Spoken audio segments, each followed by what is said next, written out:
Hi, it's Keith Walden, owner of Departure Lounge, and this week's Departure Lounge VIP Travel Report is going to be a bit different. There will be no tours of villas or suites. There will be no offers from our top travel providers. I want to talk to you about something that's personal to me.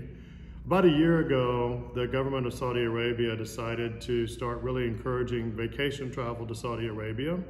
High dollar marketing campaigns, some gorgeous photographs of a new resort there. Big push on our industry to send our clients to Saudi Arabia. As the gay owner of a travel agency in the United States, I cannot support that. My LGBTQ brothers and sisters in Saudi Arabia are persecuted, they are hunted down, they are put in jail, they are beheaded. Then there's the issue of how women are treated in Saudi Arabia. Women are not safe there regardless of wealth or status. Women are raped in Saudi Arabia on a daily basis, so much so that there are no statistics because it happens so frequently. And then the men that are raping the women do not get persecuted. There are no laws against it. And actually, if you report the rape in Saudi Arabia, you can be persecuted for reporting the rape. Also, if you'd like to go to Saudi Arabia as a traveler, you have to sign a document to the U.S. government saying that you understand you will not be protected and that the United States government cannot help you when you're traveling there. So these are all good practical reasons for why I cannot support travel to Saudi Arabia. I've also made sure that the clients of Departure Lounge are not receiving marketing to travel to Saudi Arabia, and it's a sore subject because there's a lot of marketing money that's being put out there by the Saudi Arabian government. The king would like Saudi Arabia to suddenly become a glorious resort destination like other places in the Middle East and beyond, but I cannot get behind that. But I'm just a 55-year-old Texan that owns a travel agency, and what you're going to hear today is my conversation with a native of Saudi Arabia who escaped. He's the first gay out man who was given diplomatic immunity in the United States, and his life was saved in the process, even though his own family was against him. So I want you to hear my conversation with Wahid Lyon, who's my new friend, and he's going to tell you about the realities of what's happening in Saudi Arabia right now and why I cannot get behind supporting travel there. I hope you enjoy this interview. I hope it's meaningful for you. Take a listen. You've got a friend there, I see. It's good to have mine. Mine's a corgi on the floor by my feet. Well, he asked for it. I didn't even tell him to come over, and I'm like, I'm doing an interview. I put him aside, and he's like, no, I want to sit on your lap. I'm like, You know what? I think it's awesome. You know, our animal friends can be our best friends at times, so I appreciate that fully. And he looks very regal there as well, so it's a nice look. Thank you. Thank you. How are you doing today, my friend? I'm good. I'm good. And I'm very thankful that you're willing to talk today. I'm recording this and I'm going to put it out there for my travel industry friends and colleagues to learn about the situation. I think that there's a level of responsibility for those of us in the industry, regardless of our gender preferences or moral ground, to share the truth. And right now there's a major marketing campaign from Saudi Tourism trying to encourage travelers to visit Saudi Arabia. And based on our knowledge of the new developments like NEOM that are underway, it's only going to increase. And so I think that travelers need to be educated on the full picture. I'm so thankful to have connected with you this week and to have heard your story. And I want to start by saying I'm so sorry that you have been challenged with the things in the life that you've had. It breaks my heart for you. I cannot imagine. I'm so thankful that you are still here on this planet and that you have found love, you found a partner, you found a voice to share with the world, and you can do a lot of good things with that. So I'm very thankful for you and for this time. I'd love for you to start off by telling your story. You are the first outwardly gay Saudi that's been given political asylum in the United States. And I'd love for people to understand I'm the first how that openly happened. gay man from Saudi Arabia, period. And I have political asylum in the United States. I'm probably the only openly gay man from Saudi Arabia at the moment that is able to speak and speak up to the world. I'm an international human rights activist. I used to sit on the board of directors for the Kansas City Anti-Violence Project. I also sit currently on the Missourians for Alternative to the Death Penalty Board of Directors. I am appointed as a member of the Kansas City Health Commission Housing Committee as well. Worked with the ACLU and NAACP and many international organizations, including Amnesty International and Access Now for cybersecurity. Uh, my story is very complicated and long. I was under direct threat of being kidnapped by the Saudi government for being the first openly gay man from Saudi Arabia. I ended up going to a safe house for almost a year. And in that period of time, I fought really hard to stay where I'm at and get to where I'm at right now today. In that process, I did become homeless. In that process, I found a lot of difficulties, but I'm through it now, which is good. Um, Now what I'm doing is working a lot with Middle Eastern LGBT community and publishing articles in regards to the human rights violations in Saudi Arabia. I'll go into some numbers just to give you an idea of what Saudi Arabia is trying to achieve. Saudi Arabia is trying to achieve in 2030 to have 100 million visitors a year.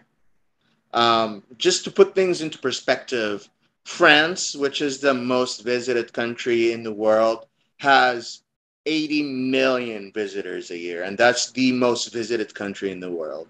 Egypt, in the Arabic perspective, compared to other Arabic countries, is the most visited country in the Middle East. And the most it has had in its whole history was 20 million visitors in a year. Right. So that just gives you a good idea of the kind of challenge the Saudi government has to make this happen. Now, in order to make this happen, tourism for Saudi Arabia is not about making money. It's all about whitewashing its image and making all its crime look like nothing on the international stage. The best ways they could do that is by hiring PR firms, which they have done. They have hired and bought soccer teams, like they have done right recently with the Newcastle purchase in the UK, and they keep trying to promote Saudi Arabia as a friendly, safe place to visit. The interesting part about those friendly spaces to visit is most of them have been gentrified or stolen from native residents that have lived there for thousands of years. Most of the buildings they're building there or the tourism resorts that they're trying to build, they're all built on stolen land. They're all built on dead people's land. You shared with Abdurrahim Al me, Khawati, you shared with me today yes, a grandfather's plea on Twitter for his entire family that was kidnapped and taken, correct? And he's trying to get the correct. government to release his family if they are still alive. And my question to many people that are thinking about visiting is how comfortable do you feel going to a stolen land? Right. Do you think that people over there they're going to look at you in a welcoming eyes or they might go with some terrorist attacks? No, I think that it's not very safe, no. especially knowing that there are people going to go on uprising against the government in regards to those stolen land. Well, Some of last the night I most read the U.S. State Department's warnings on travel to Saudi Arabia.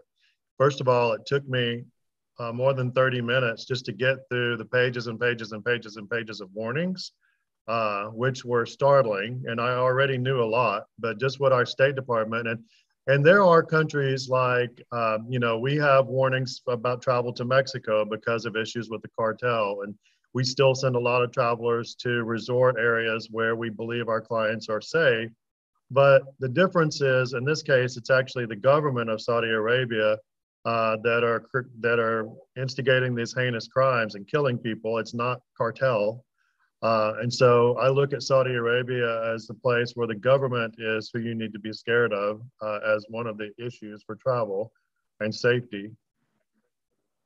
Yes, and let's not forget that Saudi Arabia is one of the most corrupt governments in the world. Um, so the question that many people ask is, am I safe going to Saudi Arabia? And the simple answer is no, because our police and security system are incompetent and they are part of the corruption.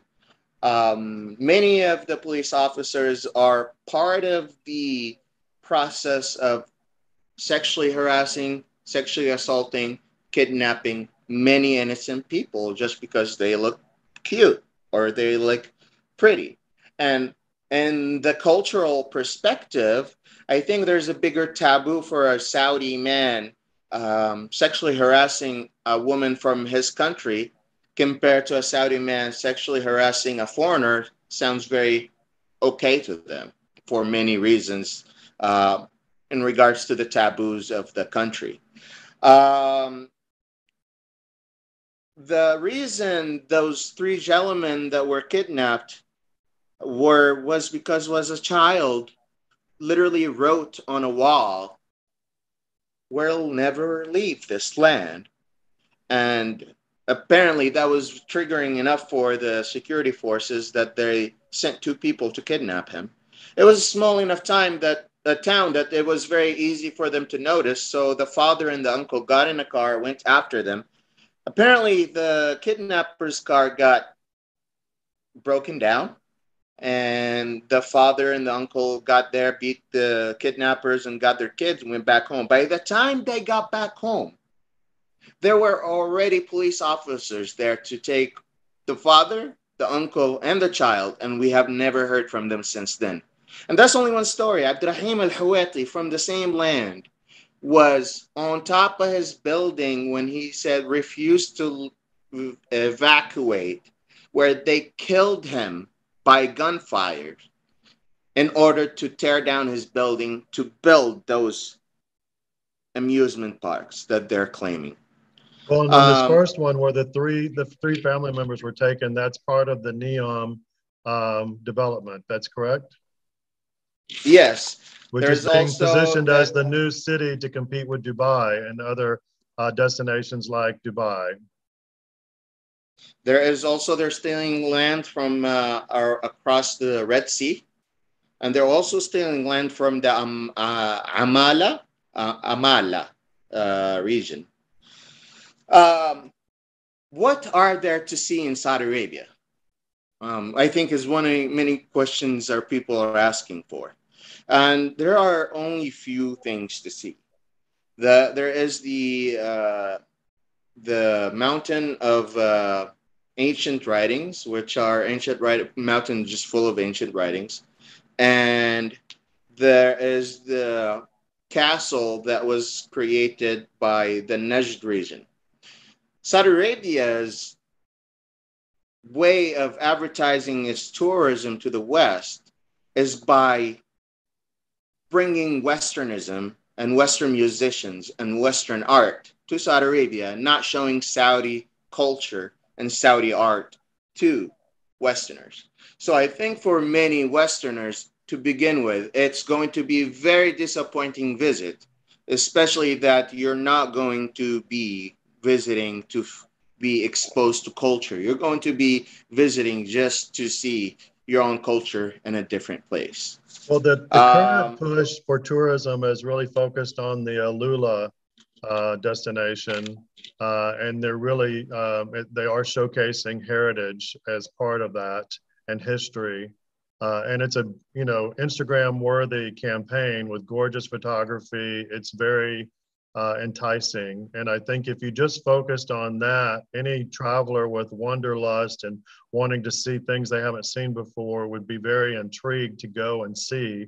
And my purpose is to shed a broader light. Your purpose is to shed a broader light on there's more to this than just what's being dangled out here to inspire travel, especially in light of the numbers that you have shared and the billions of dollars being developed for this city and development, NEOM and others, with what Saudi wants to achieve.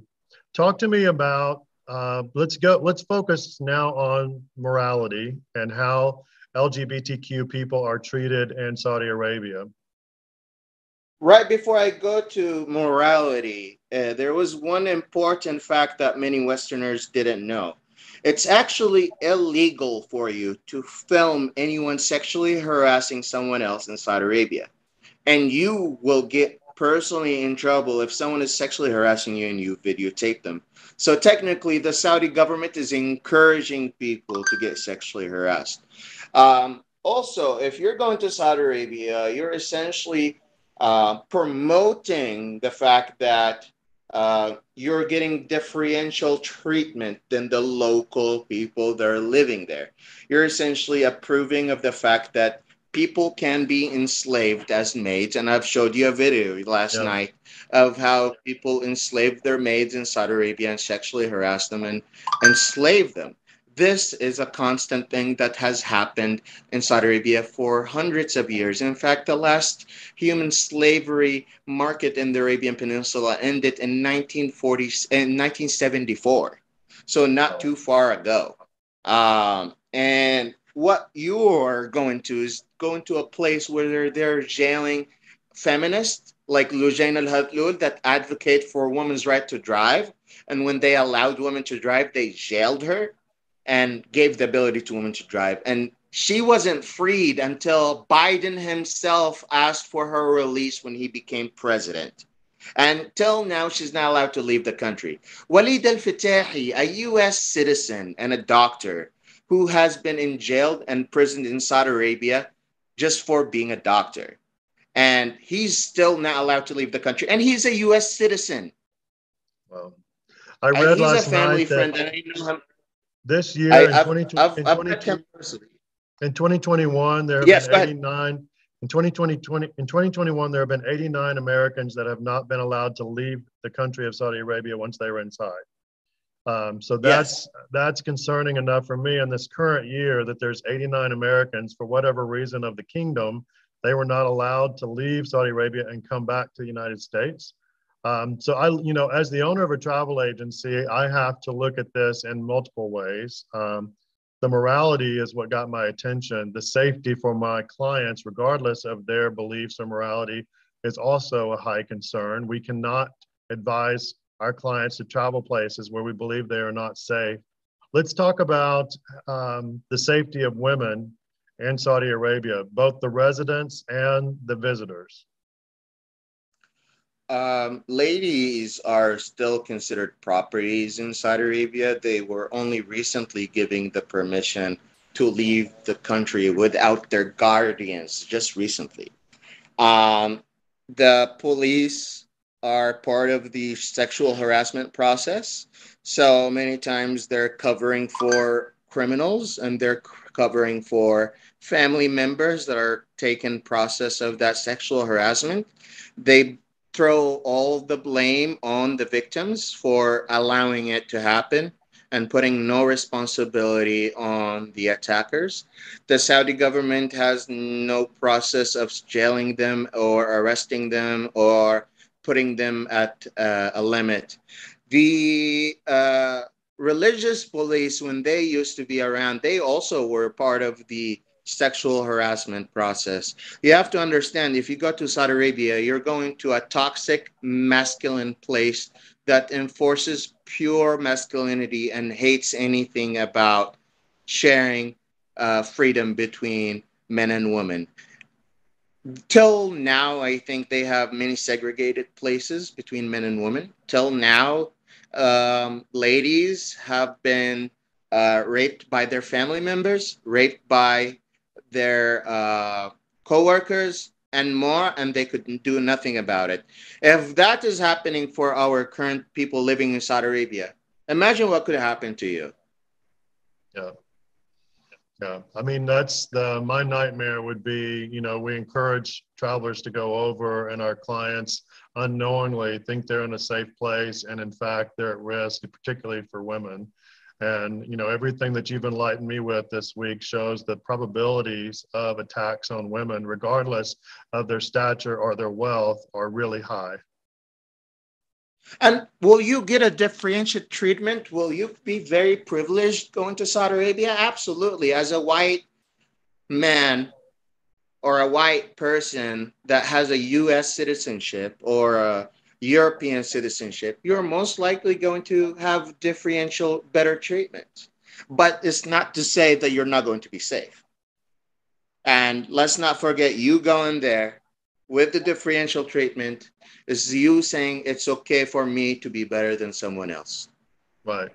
Well, and we have other destinations in the world where we send in wealthy travelers and they are, in a destination that may be physically beautiful, but has high levels of poverty. And we see crime happen in those destinations because the local residents have nothing and we are sending clients in that have everything. And then that's oftentimes asking for trouble, and trouble happens. And so, we have to be careful with those. And this just seems like there's so many layers of potential problems, for a We country that don't didn't even allow. have statistics. We don't have accurate statistics on rape. We don't have accurate statistics on theft. We don't have accurate statistics on sexual assault. We don't have accurate statistics about any of these things because it's Saudi Arabia. How are you going to know you're safe or not? Right. You're literally Yeah. taking a gamble with your life. Right. And But what if we, you are a devout Christian or a devout Jew and you shared any of your ideas, you better know that you might go to jail, very likely. right. Well, today I saw in the news that a UK resident that was in Dubai was sentenced to 25 years for being caught with CBD while in Dubai. And that's a much different situation, but it's just an example of how you have to be extremely mindful and careful wherever you're traveling in this world. I just want my clients, my colleagues to fully understand. What I can't do as a gay man is endorse travel to a place where I am not safe to go myself because I'm a gay man, much less my religious beliefs. But when I have learned through the years about how LGBTQ people are treated in Saudi Arabia, that they are sought after, they are hunted, they are jailed, they are raped, and they are beheaded. And that's not from long ago. I mean, we have some photographic evidence of this happening just in 2019, 2 years ago. I'm sure it's happened since then. Just I don't know if there's photography that shows our film that has showed that, but we They verified have that 20. they recently have gone underground after media have gone up. With media attention going up in Saudi Arabia, in the last few years, the Saudi government has been dialing back its executions in public, In not in public. private, in public. Right, right. Yeah, but That's it. I most witnessed likely my first people are still beheading when I was 10 disappearing. years old. People are still disappearing, like that family that stood in the way of the development of Neom that's now missing, and you haven't heard from them since the day they were taken away. Yeah. Correct. Yeah. So you lived in Saudi Arabia until the age of 12, and then you came to the United States, and then you Yes, started and to I was understand visiting family. yourself. You started to understand yourself as a developing teen that you were a gay man, a young gay man, and you had to fight with this and come to a decision with your own family. Before you left Saudi Arabia, you saw some of these atrocities yourself. You told me that at the age of 10, you saw your first beheading yourself. So I cannot Yep. imagine the bravery that you've had to have with your own family and being in a foreign land, the United States, and being brave enough to stand up and to reach out. And like you said, just put everything on the line. So what, if you are talking to potential travelers from a moral standpoint, what would you share with them about the potential of supporting Saudi Arabia with their desire of having travelers come there? You would be helping in whitewashing the criminal acts that the Saudi government has been abusing um, against its own citizens and U.S. citizens combined. Um, you would be helping in advertising that Saudi Arabia is a safe place when in fact it is absolutely not a safe place. You would be helping in the fact that um, making publicity for people that are literally trying to undermine LGBT and feminist rights at every corner and try to advertise the exact opposite as we speak.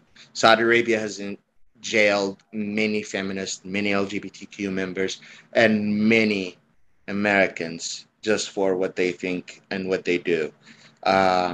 So you going there is a sign of you approving of the Wahhabist ideology of enslaving many people and jailing free thinkers and the killing of Jamal Khashoggi. Let's not forget Jamal Khashoggi, a journalist, a free thinker that was supportive of the Saudi government and still got cut to pieces and melted in the Saudi embassy in Turkey. So that is what you're going to be supporting. Imagine like if you're going to North Korea, very similar. Yeah, yeah. Um, And for so religious purposes, even for religious purposes, many Muslims go to Hajj and Mecca, and that is considered religious tourism. But even there, during Hajj, people have been complaining, and you can find articles at CNN and the Wall Street Journal, I think, or Washington Post, about how women and men are complaining about sexual harassment and assaults during pilgrimage. yeah, yeah. So this is a difficult subject, as are many that we face in life. And I have friends that I really respect and love that say, it's always better um, to let travel and connection make improvement. My stance is I'm not going to recommend travelers go to Saudi Arabia. I have colleagues that think that by allowing Americans to go into the country, that positive change will happen. And maybe both sides have degrees of being correct. I'd love to hear your thoughts on that train of thought. I think going to a stolen land is not going to benefit the people that have been stolen. You are perpetuating people to hate American tourists and American ideology as you find this a way to entertain yourself while many people are hungry and starving and being killed in Saudi Arabia as we speak. So I think that it is absolutely not going to help in modernizing Saudi Arabia. What you will be connecting with is with the elite of the country to begin with. So you're not going to be connecting with the general public, which is all being stepped on. You are going to find and talk to the richest of the rich, the wealthiest of the wealthy, and they're going to hide everything that you don't want to see from your faces. So, is it truly a visit to the kingdom, meeting true people? Absolutely not. Would it be safe for you? No. Is it going to help people in Saudi Arabia? Absolutely not. It's going to only make them look good in front of their criminal record. So right now, in the past 3 weeks or so, and in the weeks ahead, Saudi tourism is paying for a lot of travel advisors, travel agency owners from around the world, particularly in America, to come and visit. And they're being shown um, some of Saudi Arabia, which I'm assuming is very carefully orchestrated. And their job is to come back and to promote and share. And I'd love to hear your You thoughts on that. notice all of these travelers have a person that's always with them, just like North Korea, making sure that they don't see the wrong places, they don't take the wrong turns, they don't talk to the wrong people, to make sure that they show the right exact image they want to show from Saudi Arabia. Right. Yeah. So if you notice, all that is not even being done correctly. They don't give you a visa and let you to free roam the country as you wish. Yeah. No, Try to and do that. See what happens. that's not unique to Saudi Arabia. Those of us that have been in the industry for a long time, we know that we are oftentimes brought into a destination and only shown the sparkling and new and what they want us to see. And our job is to look beyond that and try to come up with a balanced story, kind of similar to how a journalist works, but in our case, it's as a travel advisor. And there's a lot on the line for that because our integrity is involved and how we report things truthfully. And usually we have, supplier brothers and sisters on the ground in a destination that we trust to give us the truth of day in and day out what's going on. But in this particular destination, we don't. And so I'm so thankful to have someone like you who has lived there up until the age of 12, still is in contact with people there every day. I salute you for, taking a stand and getting your voice out there. And if there's anything that this Texan can do for you moving forward, you let me know. Hopefully, maybe helping plan your honeymoon when you get married. I'm happy you found a partner. Thank you. Yeah. No, but I really do appreciate it, and I will certainly be in touch with you. Waji, thank you for your And time. if anyone has any question, if any of your clients want to still speak to someone, if any of your friends have any questions, I am more than happy not to only answer them, I'm happy to connect them with people that are on the ground and affected by these issues. I'm willing to connect you also with journalists that have covered these issues, if you're like. Anyone that needs help understanding what's going on in the Middle East, that is exactly what I do. I have a degree in economics and political science. I specialize in Middle Eastern conflict. So that's literally all I do. I know how to do. So if there's any way I can help anyone, please let me know. Thank you so much. I think you're going to have plenty of people take you up on that. So I appreciate it. We will be in touch soon. Take care. Take care as Bye-bye. well. Thank you. Bye bye.